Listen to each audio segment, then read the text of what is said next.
हाय, मैं त्रिवेणी zenonco.io onco nutritionist. आज हम बात करेंगे कॉन्स्टिपेशन के बारे में।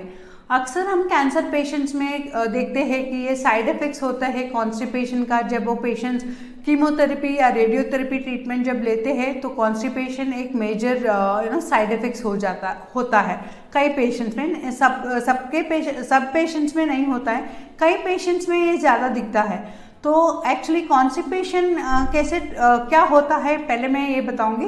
कॉन्स्टिपेशन ये होता है कि हार्ड स्टूल्स होता है, बहुत समय तक टॉयलेट में जाकर बैठना, इजीली मोशंस पास आउट नहीं होना, या आपको बहुत स्ट्रेस करके मोशंस को फ्लश आउट करने के लिए आप बहुत प्रेशर देते हो। तो ये सारे चीज़ कॉन्स्टिपेशन का रूप है। अगर हम कॉन्स्टिपेशन को ठीक तरह से ट्रीट नहीं करते हैं राइट समय पर, तो वो और भी कॉम्प्लिकेशंस बढ़ जाता है हमारे बॉडी में। तो क्योंकि वो टॉक्सिन जो रह जाता है हमारे शरीर में, अगर वो फ्लश आउट नहीं हो जाता है तो वो दूसरे बीमारियों के लिए वो रीढ़ बन जाता है। वो जो टॉक्सिन है वो दूसरे बीमारियों के लिए वो एनवायरनमेंट क्रिएट कर देता है।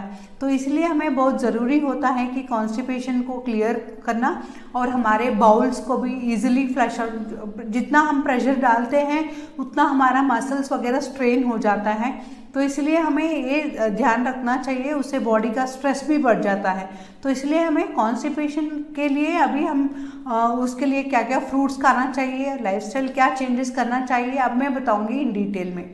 तो अगर हमें कॉन्स्टिपेशन ट्रीट करना से मुक्त चाहिए या तुम्हें रिलीफ चाहिए तो पेशेंट्स को अक्सर ये ध्यान रखना चाहिए उनके डाइट में ज़्यादा तरफ से फ्रूट्स एंड वेजिटेबल्स इंक्लूड करना चाहिए, क्योंकि उसमें फाइबर कंटेंट रहता है।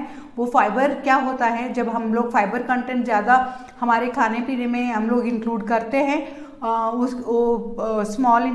वो इंटेस्टाइन्स में जाके वो हमारा पानी को जो रहता है वो अब्जॉर्ब कर देता है और उससे वो फूल जाता है और वो मोशंस इजीली पास आउट हो जाता है। और इसके साथ साथ जो भी टॉक्सिन्स है हमारे शरीर में वो फाइबर से जुड़ जाता है और हमारे शरीर से निकल जाता है। तो इसलिए हमारे फाइबर कंटेंट बहुत इम्पॉर्टेंट होता है। मेक श्योर कि आप लोग at least half the plate should be, हमारा जो प्लेट रहता है हाफ द प्लेट हमें फ्रूट्स एंड वेजिटेबल्स में से भरना चाहिए, और 1/4 पोर्शन जो है वो सीरियल्स जैसे कि रोटी राइस वगैरह है उनसे भरना चाहिए, और 1/4 पोर्शन हमारा वो दाल्स एंड प्रोटीन का जो भी पोर्शन है वो हमें इंक्लूड करना चाहिए। तो हाँ, मैं आप बताऊंगी कि कौन से फ्रूट्स एंड वेजिटेबल्स हाई होते हैं फाइबर में। तो अक्सर हम कहते हैं कॉन्स्टिपेशन के लिए हम सजेस्ट करते हैं कि उनको एक्चुअली एप्पल्स लेना चाहिए। एप्पल्स में जो पेक्टिन कंटेंट होता है वो रिलीफ देता है हमें कॉन्स्टिपेशन से। और उसके साथ साथ पेशेंट्स को बहुत सारे फ्रूट्स में, हर एक फ्रूट्स में फाइबर ज़्यादा रहता है, तो अपने अपने बेनिफिट्स भी होते हैं उनमें। तो फ्रूट्स को ज़्यादा लेना चाहिए, जैसे मिड मॉर्निंग स्नैक में या इवनिंग स्नैक में लेना चाहिए, और सैलेड के फॉर्म में, या आपको कीमोथेरेपी के टाइम जब डॉक्टर्स बोलते हैं कि आपको रॉ वेजिटेबल्स नहीं खाना चाहिए तो उस समय पर आपको स्टीम्ड वेजिटेबल्स ले सकते हो, या कुक्ड वेजिटेबल्स भी आप लोग इंक्लूड कर सकते हो अपने डाइट में। उससे हमारे फाइबर कंटेंट बढ़ जाता है। तो उसके अलावा बहुत सारे नट्स एंड सीड्स भी हमें इंक्लूड करना चाहिए। नट्स में भी वो अधिक मात्रा में उसमें फाइबर रहता है, उसके साथ साथ जो प्रोटीन भी है वो भी रहता है, तो इसलिए हमें इंक्लूड करना चाहिए। और सीड्स में एक्चुअली जो मैग्नीशियम रहता है वो हमारे मसल्स कॉन्ट्रैक्शंस में हेल्प करता है। तो वो पेशेंट्स को जब कॉन्स्टिपेशन का प्रॉब्लम होता है ज़रूर ध्यान रखिए कि हर तरीके के सीड्स उनको इंक्लूड करना चाहिए, जैसे कि pumpkin seeds, sunflower seeds, melon seeds, okay, और उसके साथ साथ सेसमे सीड्स। ये सारे सीड्स उनको सोक करके लेना चाहिए, क्योंकि सोक करने से उनका न्यूट्रिशनल वैल्यू है वो बढ़ जाता है और उनका जो फाइबर कंटेंट है वो भी सॉफ्टन हो जाएगा और इजीली डाइजेशन भी हो जाता है। तो नट्स एंड सीड्स भी आपको इंक्लूड करना चाहिए। मेन एक पॉइंट मैं स्ट्रेस करूंगी, कॉन्स्टिपेशन में पेशेंट्स को ग्रीन लीव्स ज़्यादा से इस्तेमाल करना चाहिए। साग जो हम लोग बोलते हैं, हर तरीके के साग आप लोग यूज़ कर सकते हो। साग किसी भी फॉर्म में आप ले सकते हो, चाहिए उसको दाल में भी आप इंक्लूड करो, या सैलेड के फॉर्म में भी आप इंक्लूड कर सकते हो, या स्मूदीज़ के फॉर्म में भी, या आपको उनके सब्जी भी बनाकर आप लोग ले सकते हो। उसके साथ आप मिक्स एंड मैच करके भी, आप वेजिटेबल एंड फ्रूट को जब कंबाइन करके आप उसका जब स्मूदी बनाते हो तो आपको फाइबर कंटेंट इंक्रीज हो जाता है।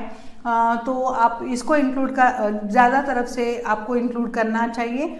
और जो सीड्स में स्पेशली मैं सजेस्ट करती हूँ पेशेंट को, सब्जा सीड्स एंड फ्लैक्स सीड्स, वो एक्चुअली वो जो सीड्स है जब हम सोक करके लेते हैं तो वो जली फॉर्म हो जाता है, और वो जली फॉर्म जब हो जाता है तो हमारे स्टूल्स को इजीली पास आउट करने में वो मदद करता है। तो इसीलिए नट्स भी, सीड्स भी बहुत इम्पॉर्टेंट होता है। तो और हमारे डाइट में प्रोटीन्स जब हम लेते हैं, प्रोटीन्स मतलब काबुली चना, राजमा या ग्रीन ग्राम, उड़द दाल, जो भी हम लोग यूज़ करते हैं वो होल ग्रेन्स में जो स्किन के साथ रहता है वो ग्रेन्स हमें इंक्लूड करना चाहिए अपने डाइट में, क्योंकि वो सारे, उनमें भी फाइबर कंटेंट ज़्यादा मात्रा में रहता है, तो ये भी इंक्लूड करना चाहिए। पेशेंट्स को अगर बहुत कॉन्स्टिपेशन प्रॉब्लम हो रहा है तो पेशेंट्स को अक्सर ये भी ध्यान रखना चाहिए कि ब्राउन राइस को लेना चाहिए या रेड राइस को भी इंक्लूड करना चाहिए, बल्कि वाइट राइस को अवॉइड कर देना चाहिए कम्प्लीटली अपने डाइट से, क्योंकि ब्राउन राइस में जो फाइबर रहता है वो हेल्प करता है कॉन्स्टिपेशन में। जो फाइबर कंटेंट हमारे डाइट में वो जब राइस में भी हम ब्राउन राइस जब इंक्लूड करते हैं, साथ साथ वेजिटेबल्स एंड होल ग्रेन जब लेते हैं, तो हमारा फाइबर कंटेंट जो डेली रिक्वायरमेंट जो होता है 40 ग्राम्स का रिक्वायरमेंट होता है डेली यूसेज में, तो हमें वो 40 ग्राम्स मिल जाता है। तो ये भी ध्यान रखना चाहिए। और हमें ये कॉन्स्टिपेशन इसलिए भी होता है, कभी कभी हम लोग ज़्यादा प्रोसेस्ड फूड्स लेते हैं, जैसे कि रिफाइंड ग्रेन्स, या जैसे white rice, breads, white breads वगैरह लेते हैं, या पास्ता वगैरह जो राइस से बनता है, अनपॉलिश्ड राइस से बनता है, तो ये सारे चीज़ हमारे शरीर में कॉन्स्टिपेशन बढ़ा देता है। और उसके साथ साथ वाटर इनटेक भी बहुत मायने रखता है। एडिक्वेट फ्लूइड्स अगर हमारे शरीर में ठीक से नहीं ले पा रहे हैं तो कॉन्स्टिपेशन उससे भी बढ़ने का चांसेस रहता है। ये ध्यान रखिए कि अक्सर पेशेंट्स को खूब सारा पानी लेना चाहिए। ये भी ध्यान रखना है, अगर डॉक्टर्स ने आपको मना किया है या कुछ रेस्ट्रिक्शंस किया है पानी में, लीवर के कंडीशंस में या रीनल के कंडीशंस में, तो आप उनको भी ध्यान रखना चाहिए। उसके साथ साथ अगर वो कॉम्प्लिकेशंस नहीं है, सभी आपके वाइटल्स ठीक है, लीवर के वाइटल्स या रीनल के वाइटल्स ठीक है, एडिमा नहीं है, पीडल एडिमा वगैरह नहीं है, तो पेशेंट्स ले सकते हो और कम से कम 3 to 4 लीटर्स पानी ले सकते हैं।